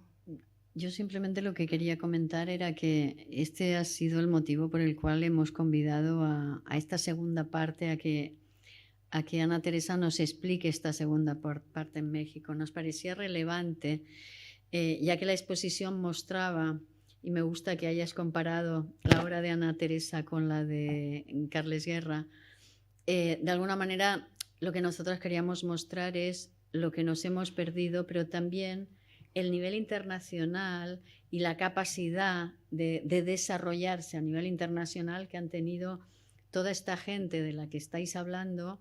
Y en el caso de Tuskelles también justamente hay un vídeo que muestra, digamos, toda su trayectoria internacional. Es decir, no solamente lo que se ha perdido, y que además volvería a acentuar también, nos hemos perdido, pero también aquí había una ciencia insidiosa. Es decir, no olvidemos a los Vallejo Nájera, es decir, insidiosa en el sentido que ponía las bases de un pensamiento determinado, ¿no? Pero entonces era todo ese vacío, pero que se desarrolla en el extranjero, en lugares más propicios, evidentemente, más o menos propicios, pero que además demostraban la capacidad de nuestros científicos y de nuestros pensadores, ¿no? Esa era un poco la idea. Verena. Gracias. Me pareció extraordinaria tu análisis y presentación, y también las imágenes de todos estos espacios. Pero tengo una pregunta un poco distinta que tiene que ver con el desarrollo de las migraciones, los exilios y las teorizaciones distintas en los lugares de origen. Entonces, claro, ¿qué pasó aquí? Ahora hacías una alusión a ello, Nora, creo. ¿Qué pasaba en este país? ¿Qué tipo de formulaciones científico-políticas se desarrollaron en la ausencia de toda esa comunidad científica muy diversa y progresista? ¿Qué pasaba aquí? Es decir, ¿qué se formuló como teoría? Yo pienso en la Alemania nazista. Es decir, estaban haciendo investigación en los campos de concentración con los niños, tratando de desarrollar formulaciones teóricas tremendas para fundamentar precisamente los proyectos políticos de esta dominación terrible, ¿no? Entonces, ¿qué pasaba aquí? ¿Simplemente hubo una ausencia o hubo también, tú aludías un una poco? Una sustitución, en realidad, Sí, más que ¿no? una ausencia. Sí. ¿No? Una involución. Sí, pero claro, ¿qué formulaciones teórico-políticas se desarrollaron? Que esto es muy importante que lo analicemos también. Claro. Es decir, la doctrina racista en México, ¿no? Fue el otro lado de la historia. Que fue muy importante, o es muy importante en América Latina, ¿no? Claro, pero aquí el catolicismo lo impregnó absolutamente todo. Claro, la religión estaba ahí en todas las instituciones y se impregnó de manera profunda, ¿no? La educación y todos los estamentos, sobre todo era esto, ¿no? Y luego sí, mucho vacío y mucha... ¿Cuál fue la deriva política, el enfoque político que tuvieron la ciencia? Pues la verdad es que no lo sé a ciencia cierta, pero sí que, pues, por ejemplo, en la universidad sí que hubo un trasvase de los catedráticos que se exiliaron por otros que estaban a dedo, nombrados a dedo, o sea, y las cátedras y toda la jerarquía educativa fue nombrada a dedo, de profesores que tampoco igual pues podían aportar demasiado, ¿no? En cuanto a una enseñanza progresista. Y yo me imagino que en cuanto a la ciencia pues sería algo parecido, ¿no? Aquí hubo científicos que también se quedaron y hubo un exilio interior. Lo que pasa es que generalmente los destituyeron de sus cargos de responsabilidad, ¿no? Bueno, por ejemplo, tenemos el caso de Enrique Moles. Enrique Moles, un físico importantísimo, ¿no?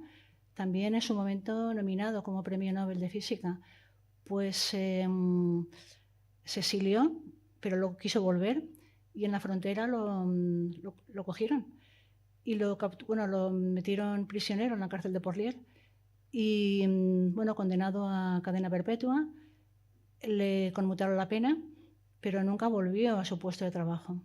Entonces, los científicos que tenían valía, que tenían un futuro, pues ya no volvieron a ocupar nunca sus cargos de responsabilidad en los diferentes institutos.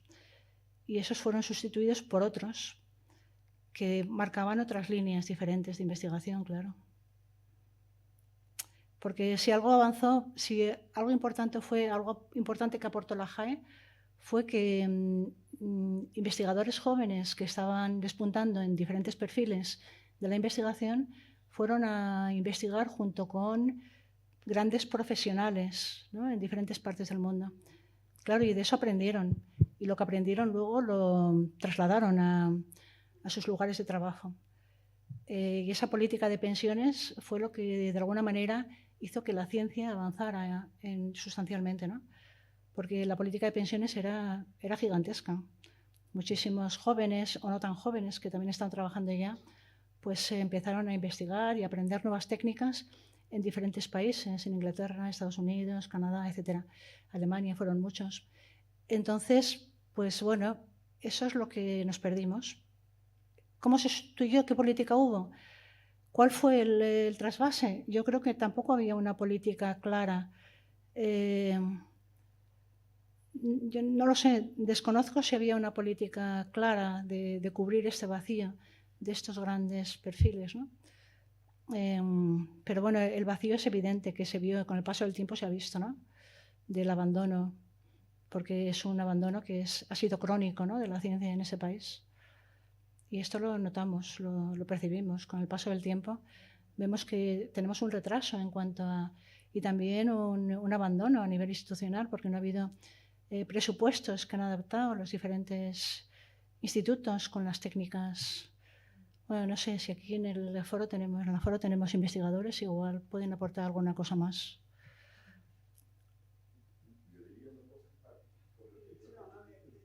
Una formulación muy sintética. La ciencia, el conocimiento no es necesariamente progresista. Entonces, ¿qué pasa aquí? Claro que pueden desarrollar conocimientos, pero son conocimientos que habría que analizar y ver qué es lo que estaban tratando de legitimar, ¿no? Por ejemplo, los biologismos generales, no aquí, no sé, en otros países, en otros contextos, era una forma de justificar cuestiones políticas, ¿no? En ese sentido, planteo esta pregunta. Yo estoy totalmente de acuerdo. Sí. Antes lo comentábamos en la visita guiada, Verena. Yo a nivel científico sé poco, pero sí a nivel, por ejemplo, de ciertas humanidades o de ciencias, digamos, como por ejemplo la psiquiatría, la salud mental, todo lo que se ha hecho. Antes hablábamos de Tosquelles, ¿no? Es decir, cómo se utiliza de alguna manera todo el tema de la psiquiatría como represión para generar un dispositivo represivo y controlador, ¿no? Es evidente, y en eso estoy totalmente de acuerdo, la ciencia no tiene por qué tener, digamos, signo político, pero su utilización evidentemente la tiene y mucho, ¿no? Y cómo de alguna manera antes hablábamos justamente, el franquismo lo que tiene es la creación de unos dispositivos biopolíticos muy intensos, es decir, y muy claros y mucho más precisos de lo que creemos, ¿no? Cuando escarbamos un poco vemos, digamos, cómo los dispositivos, la generación de los orfanatos, las escuelas, el tipo de educación, todo es un conjunto de dispositivos para generar este homo patiens del que habla Salvador Cayuela, ¿no? Es decir, un dispositivo para encauzar, digamos, a la sociedad hacia un terreno determinado. Por eso yo antes decía, evidentemente Franco quita las subvenciones, desmantela, pero sí que tiene una serie de científicos o de personajes que legitimizan el pensamiento que él, Sí, claro. que él y su grupo pretenden legitimizar y consolidar, ¿no? Seguramente. Sí, sí, sí, totalmente de acuerdo. Claro.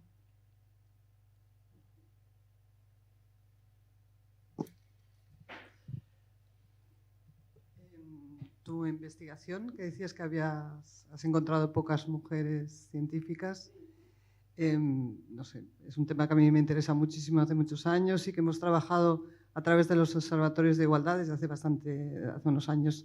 Ahora es obligatorio que en todas las universidades tengamos observatorio para poder visibilizar precisamente esa ausencia que tenemos en el currículum educativo desde siempre, ¿no? Entonces, ¿qué has encontrado tú? O sea, más allá de la opinión que yo pueda tener sobre el tema, me interesa qué has encontrado tú en tus archivos y qué pensamientos tienes tú de por qué has encontrado tantas poquitas Tan poquitas, científicas. es que Tantas poquitas. Realmente es que, claro, el papel de la mujer en este momento, primer tercio del siglo XX, pues prácticamente no tenía acceso a la educación. Estudiaban las que estudiaban, la enseñanza obligatoria, bueno, lo que llamamos obligatoria ahora, la primaria y el instituto, y la secundaria, bueno, estudiaban, pero universidad había bien pocas. Científicas las he estado buscando y mucho, porque cuando confeccioné el listado de científicos para hacer esa pequeña orla, estuve buscándolas con lupa y no había. No había.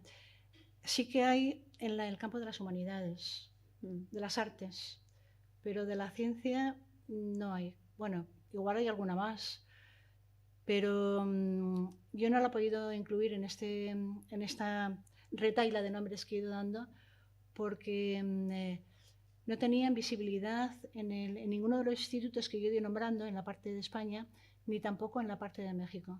Entonces, yo he nombrado solamente las que empezaron en España y continuaron en México. O sea, para que hubiese un hilo narrativo entre la primera parte y la segunda. O sea, que hubiese una continuidad de científicas o de científicos. Pero a mujeres seguro que había más, pero que en este proyecto yo no las he podido incluir. Sí que había alguna en la residencia de señoritas de Madrid, que había algún laboratorio de química, pero que esas investigadoras que empezaron de una manera iniciática y prácticamente luego no tenían pues trabajos de resonancia, en fin, no tenían una proyección profesional por el cual luego puedan estar aquí en esta... a ver, las había, pero luego no tuvieron continuidad, porque luego además cuando se zanjó esta primera parte, cuando la JAE se convierte en CSIC, prácticamente la mujer desaparece del ámbito educativo y científico y todo. Entonces, yo he intentado buscarlas precisamente por lo que comentas, ¿no? de integrarlas y reconocer la valía, el valor y el espacio que ocupaba en ese momento, pero no las he encontrado. En el listado que hay aquí, en el Borne, en el listado de científicos, hay unas cuantas más, pero que aquí no pueden estar. O sea, como no estaban en México y tampoco tenían visibilidad, igual estaban en otros países. En otros países igual había, seguro que sí. Yo ahora no recuerdo de memoria quiénes eran, pero desde luego María Teresa Toral, que además fue una científica muy, muy accidentada, porque investigando en el Instituto de Química tuvo un accidente con... ella era alumna de Enrique Moles y tuvo un accidente haciendo alguna investigación y se accidentó parte del cuerpo. No sé qué tipo de afectación fue, pero estuvo hospitalizada y cuando salió del hospital y ya con la guerra en marcha, por la noche circulando con un vehículo, como se circulaba sin luces para que no hubiese alarma con la aviación y todo esto, pues tuvo un atropello con un coche que le dejó absolutamente con fracturas por todas partes. Entonces estuvo hospitalizada mucho tiempo, al final la sacaron, creo que de la mano del Partido Comunista, salió de España y bueno, y tuvo trabajo en la UNAM, pero en la UNAM fue profesora, pero no tuvo visibilidad ninguna como como investigadora. Como profesora, pues bueno, yo digo que era profesora por un poco por marcar la continuidad. Pero, por ejemplo, María Teresa Toral se dedicó luego al grabado, algo que nada tenía que ver con la ciencia. Pero en México hay muchas escuelas de grabado y el grabado tiene mucha tradición y hay muy buenos grabadores. Y ella se dedicó al grabado y fue una grabadora importante, pero científica no.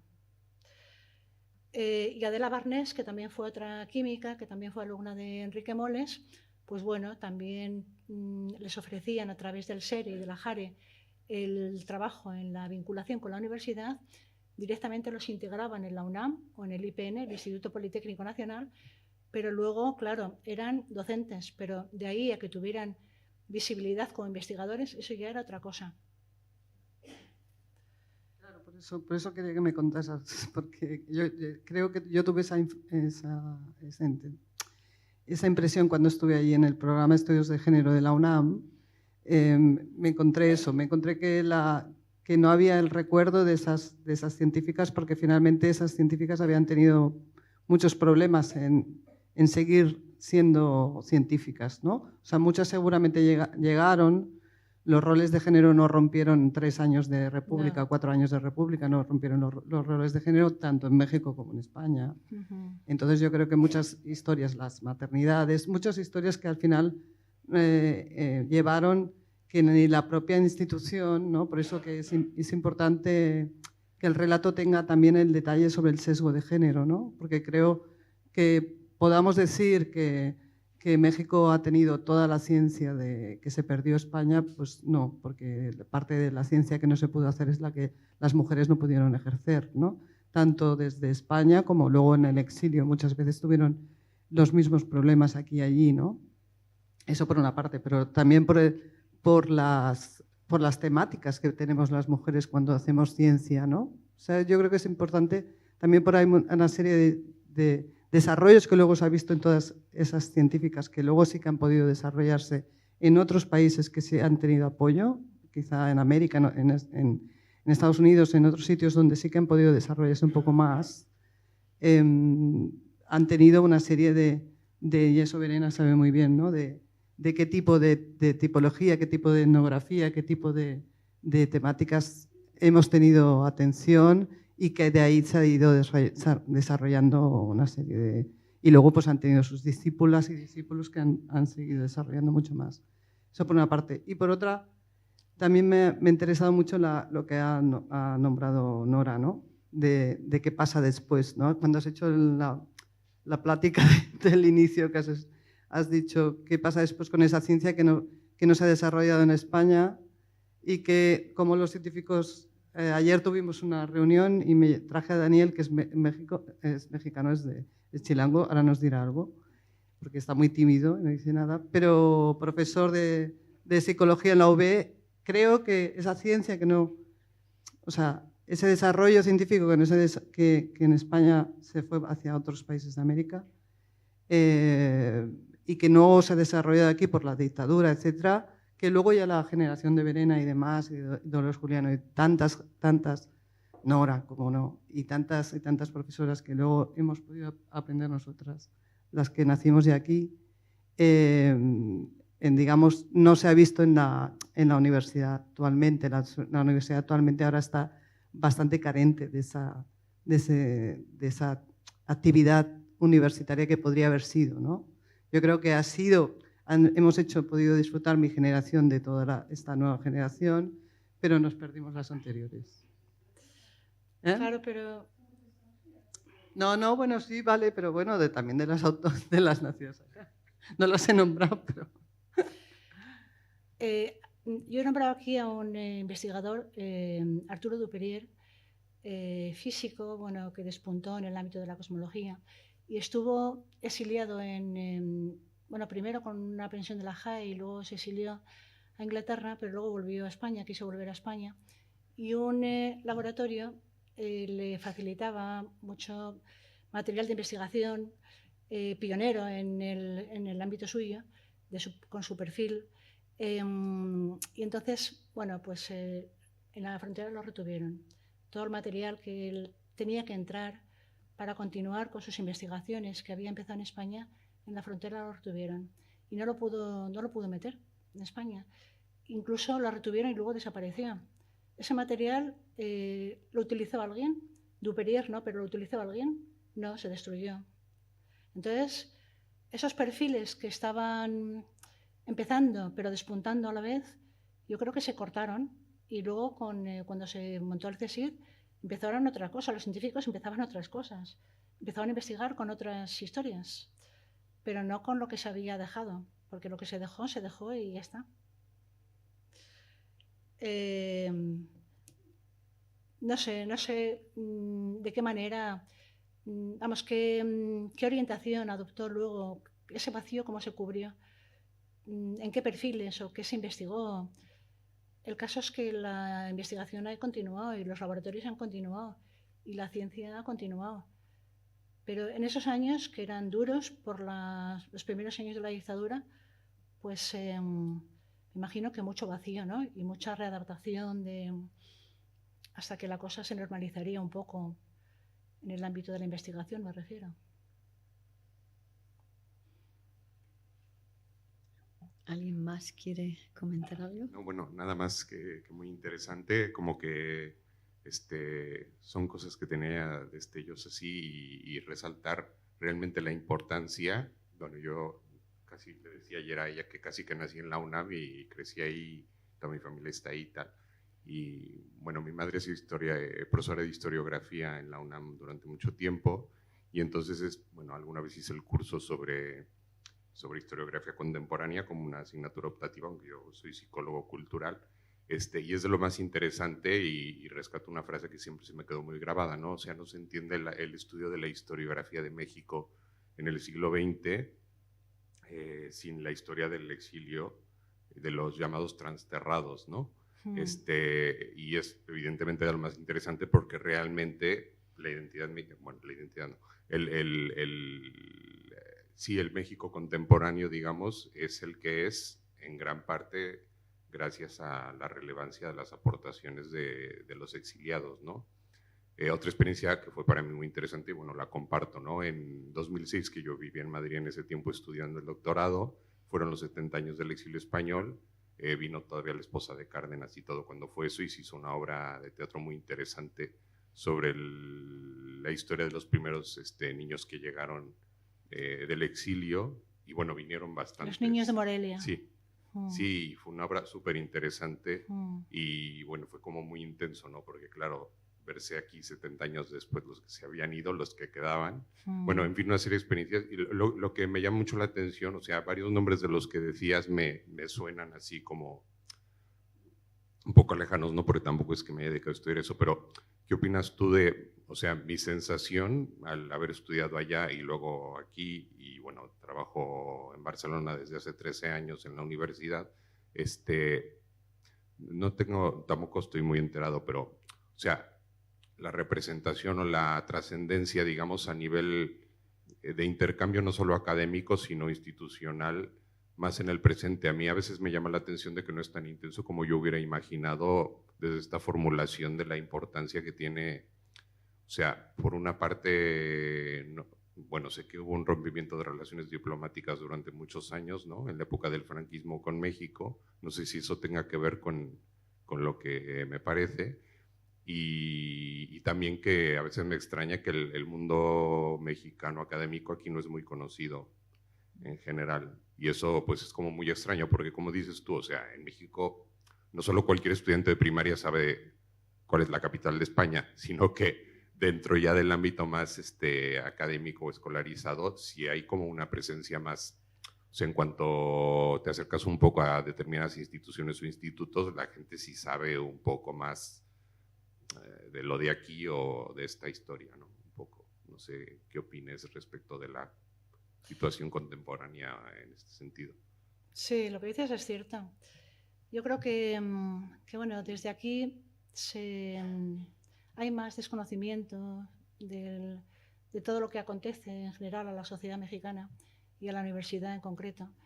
Desde, en general, España. Bueno, la universidad, mi experiencia me dice que sí que tiene contactos con la universidad en México en concreto hay mucha relación. Toda la universidad española en general tiene mucho contacto con México. En concreto, yo trabajo en la Politécnica de Valencia y allí hay muchísimo mexicano. Quiero decir que sí que hay mucho cruce, ¿no? de culturas, y incluso muchos mexicanos que están haciendo tesis doctorales allí, al igual que menos españoles, pero también yo creo que es al revés, donde más más mexicanos en España que españoles en México, y en diferentes disciplinas, porque México, yo no sé si otros países de Latinoamérica, pero México mucho, Argentina también, pero menos. Sobre todo México es el que más integrado está en la Universidad Española, en todos los ámbitos que yo conozco, la Politécnica, por ejemplo, que están todas las técnicas, todas las carreras técnicas, ahí hay muchos mexicanos, y en mi facultad también hay que están estudiando tercer ciclo. Entonces yo creo que sí que es verdad que esa mezcla o ese cruce de culturas en España pues es más, está el mexicano está más integrado, y yo creo que hay más desconocimiento desde España de qué está pasando en México, ¿no? En España se desconoce más qué está pasando en México, y yo creo que en México se conoce más pues las formas culturales, incluso aspectos históricos, políticos, se conoce más que al revés, ¿no? Sí, o sea, digo, cualquier mexicano que acabó el bachillerato sabe que una guerra española, unas bases así, cosas así, ¿no? Desde luego hablé desde el desconocimiento porque no me había puesto tampoco a buscar información como la que has dicho. Digo, sé que hay una sede de la UNAM en Madrid y una subsede en Cataluña de la UNAM, por ejemplo, ¿no? Pero sí es como a veces extraño que no. Bueno, no sé, a mí después de la trascendencia que ha tenido esto, pensaría que fuera como mucho más intenso, o será que está por construir también, y un poco, no sé si haga cortocircuito a veces, que es lo que a veces charlas un poco informalmente respecto de, o sea, por las cuestiones históricas de México y España, ¿no? Pero sí que es cierto que hay, y lo digo si viniendo desde allá a estudiar, sigue habiendo una idea como de, pero pues un problema mexicano, ¿no? Digamos, no con España, sino en general, o sea, esta idea malinchista, como se le dice, a la idea de que estudiar en países desarrollados te da un caché si te lo des, pues por las experiencias de vida que tienes realmente, porque se te abre el mundo, pero muchas veces hay como, sigue habiendo como esa lógica de que siempre lo que sea estudiar en Europa, en este caso, pues es como, wow, y bueno, yo creo, no conozco tampoco a fondo, pero sé que la UNAM tiene muchos programas de mucha calidad internacional, ¿no? También, bueno, y otras universidades, desde luego. Absolutamente, sí, la UNAM es una universidad extraordinaria. Yo la verdad es que no estuve más que 15 días, que eso no es tiempo suficiente para nada. Pero bueno, casi todo el tiempo estuve en la UNAM, porque además estaba alojada cerca y los institutos estaban casi todos en la UNAM. Tuve contacto con muchos directores académicos de los institutos, y la verdad es que a mí me pareció que ese recibimiento de la institución académica en México, en España no lo hubiera tenido yo. Quiero decir que yo me acerqué desde siendo extranjera a un país que no conocía, y me abrieron las puertas de los laboratorios, absolutamente de todo. Pedí permisos para todo y me decían que sí a todo. Sin embargo, aquí en España no es que me las cierren, pero sí que hay más prevención o burocracia. Sí, no sé, una relación diferente, ¿eh? Y bueno, con respecto a algo que me sorprendió también, y es que el exilio en México se vive en la calle. O sea, ves huellas, y huellas por todas partes. Y aquí no se ve por ninguna. Y el científico menos. O sea, aquí el exilio de las humanidades aún ha tenido más visibilidad, aunque tampoco mucha, pero el científico ninguna.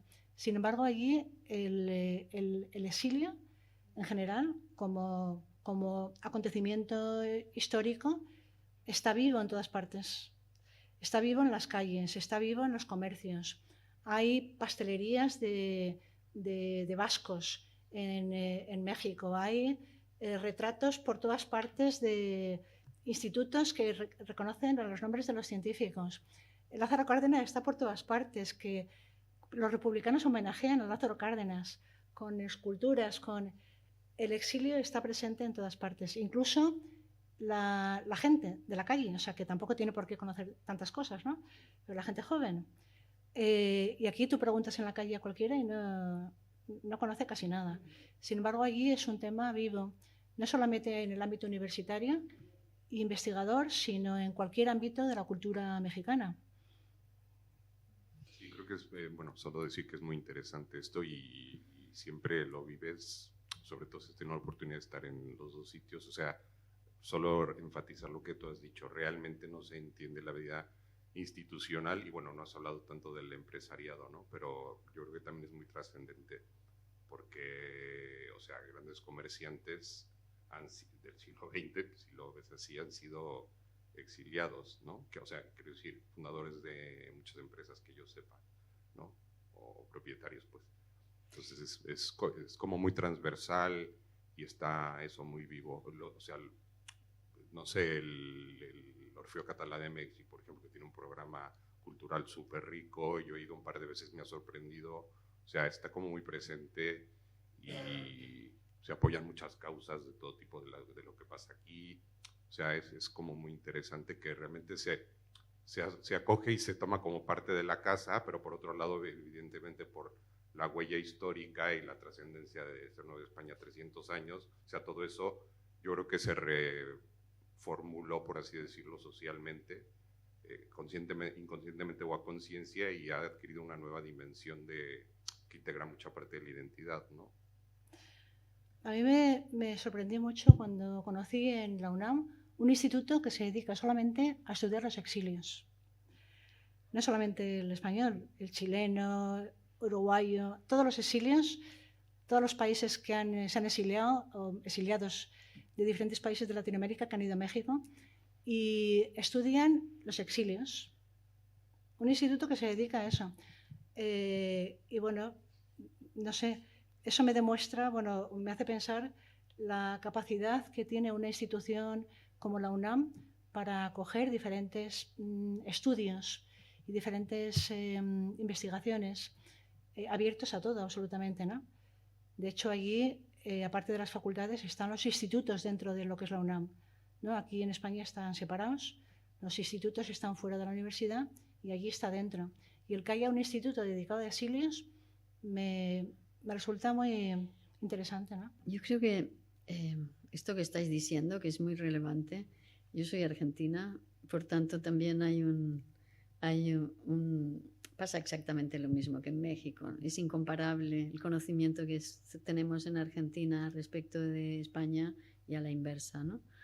Y yo creo que está muy ligado también a una transición que puso el acento en una mirada hacia Europa y no a Latinoamérica, que era donde había ido sobre todo el exilio. Yo me acuerdo en los años 80 que se le decía a Felipe González, aquí tienes que decidir a dónde miras. Y evidentemente la mirada hacia Latinoamérica era, de algún modo también fue dar la espalda a la memoria. O sea, yo creo que fue la espalda a la memoria, no solamente porque Latinoamérica le resultaba algo a dejar atrás, sino porque la memoria de lo que había pasado era algo de lo que había que dejar atrás. Porque se hace un pacto de no memoria, sí. O sea, de desmemoria. Lo dice muy bien la obra de Ana Teresa, ¿no? Aquí ha habido un pacto de desmemoria. Y en esa desmemoria no se quiere reconocer el exilio en Latinoamérica. Yo creo que esto es fundamental. La transición, claro. Es que esa transición que en realidad fue una falacia, que es una falacia, y que nos ha impedido de alguna manera que... Exactamente. Pero bueno, Creo que ya debe ser la hora, ¿no? Me están diciendo por ahí cosas. No sé si quieres agregar alguna cosa. Yo os agradezco muchísimo. Claro que sí. Por favor, con el micrófono. La neurociencia, por la escuela de Cajal, tuvo tanta importancia pues, en el mundo y y sobre todo en Sudamérica y en Argentina, que fueron todos los discípulos de Cajal, Achúcarro, Jordi Ortega, todos estos. Sí, en México también hubo alguna implicación de esta neurociencia. Sí, sí. Una cosa de mujeres. Ay, perdón. No, tú hablas de mujeres y yo pensaba en estas mujeres científicas que transformaron la ciencia en grabados, ¿no? De poder grabar y registrar algo y transformación de algo que se ha dicho mucho hoy, que va por el pensamiento científico, pero que fue todo el pensamiento científico republicano que se exilió. Y aquí quedó otro tipo de pensamiento científico y pensaba un poco en todo, ¿no? En esta exposición de Nora y Amanda que han curado, que da el registro sobre la memoria, y hoy quienes estamos aquí somos muy poquitas y poquitos, ¿no? La gente que, no, esto que hablabas tú de a quién se transmite todo lo que ha sucedido en la época del franquismo, a los jóvenes, que también sería interesante que pudiéramos como convocarlos, ¿no? Y la exposición que abre la memoria y el registro. Eso lo... Simplemente que la Fundación Rockefeller había enviado la dirección de Sanidad Pública Republicana, y había un grupo de enfermeras que estaban estudiando becadas en Estados Unidos. Y ahí conocieron a las becarias que el Estado venezolano había enviado. Llegó la guerra civil y todas se unieron. Y todas llegaron a Venezuela. Y todas crearon, dentro de la Universidad Central de Venezuela, una escuela de enfermería. Un grupo no tengo los nombres en este momento, pero hay un artículo en un libro mío de una investigadora sobre ese tema. La mayor parte eran catalanas y regresaron y crearon la mejor escuela de enfermería que tuvo América Latina en ese momento. O sea, cuando hablaste de las mujeres, sí, pero efectivamente las mujeres enfermeras. Más arriba, no. El techo de cristal que le dice. Bueno, ahora sí creo que nos despedimos. Muchísimas gracias, Ana Teresa. Muchísimas gracias a los que estáis aquí por este debate tan interesante que se ha generado. Y nada, hasta la próxima. Mañana tenemos otra sobre los maquis. Bueno, muchas gracias a todos, a todas.